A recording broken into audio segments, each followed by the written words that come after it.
Hello everyone, welcome to back my YouTube channel. तो आज हम बात करने वाले हैं बिगोरा 100 टैबलेट के बारे में। तो यदि अभी तक आपने हमारे चैनल को सब्सक्राइब नहीं किया है तो कृपया चैनल को सब्सक्राइब कीजिए, लाइक कीजिए, शेयर कीजिए, साथ में बेल आइकन को प्रेस कीजिए ताकि हमारे आने वाली वीडियोज़ की नोटिफिकेशन आप तक पहुँचती रहे। तो आज हम बात करने वाले हैं बिगोरा 100 mg टैबलेट के बारे में। तो आप देख सकते हैं ये 4 गोली का स्ट्रिप आपको मिल जाएगा और इस तरह का इसका पैकेजिंग होता है। और अब हम इसके स्ट्रेंथ के बारे में बात कर रहे हैं।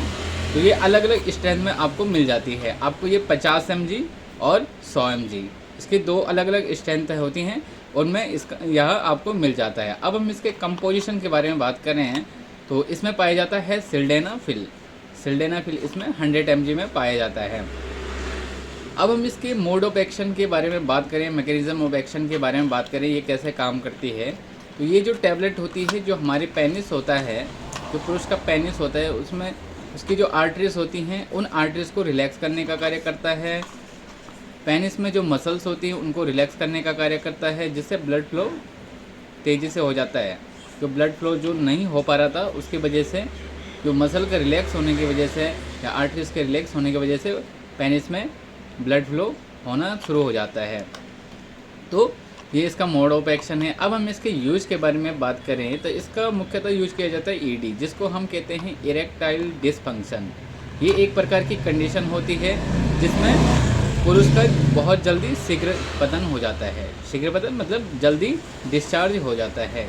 जब भी पुरुष किसी महिला के साथ सेक्सुअल रिलेशन बनाने के लिए जाता है तो कई बार कंडीशन ऐसा होता है कि महिला के सामने जाते ही पुरुष का डिस्चार्ज हो जाता है। तो ये सारी चीज़ें होती हैं, या सेक्सुअल जो टाइम होता है वो बिल्कुल कम होता है। तो उस को बढ़ाने के लिए इस टैबलेट का प्रयोग किया जाता है। तो जब भी इरेक्टाइल डिसफंक्शन ईडी की प्रॉब्लम होती है तो उस कंडीशन में इसका प्रयोग किया जाता है। या जब लिंग में कोई किसी प्रकार का कोई तनाव नहीं हो रहा है और इससे आपके अंदर नपुंसकता टाइप की आ रही है, तो उस कंडीशन में इसका प्रयोग किया जाता है। अब हम इसके साइड इफ़ेक्ट के बारे में बात करें तो इसके कुछ साइड इफ़ेक्ट पाए जाते हैं, जिसमें आपको डिजीनेस हो सकता है, आपको हेडेक हो सकता है, आपको एब्डोमिनल पेन हो सकता है, पेट में दर्द हो सकता है, कॉन्स्टिपेशन हो सकता है, डायरिया की प्रॉब्लम हो सकती है। तो ये इसके साइड इफ़ेक्ट होते हैं। अब हम इसके प्रिकॉशन के बारे में बात करें तो कौन से पेशेंट को कौन सा मरीज़ इस पेशेंट को इस दवा को नहीं ले सकता है। तो सबसे पहले आपको ध्यान रखना है कि जो भी लीवर संबंधित किसी को प्रॉब्लम हो रही है तो उनको यह दवाई नहीं लेनी है। किसी को लो ब्लड प्रेशर की प्रॉब्लम हो रही है तो उस कंडीशन में ये दवाई नहीं ली जा सकती।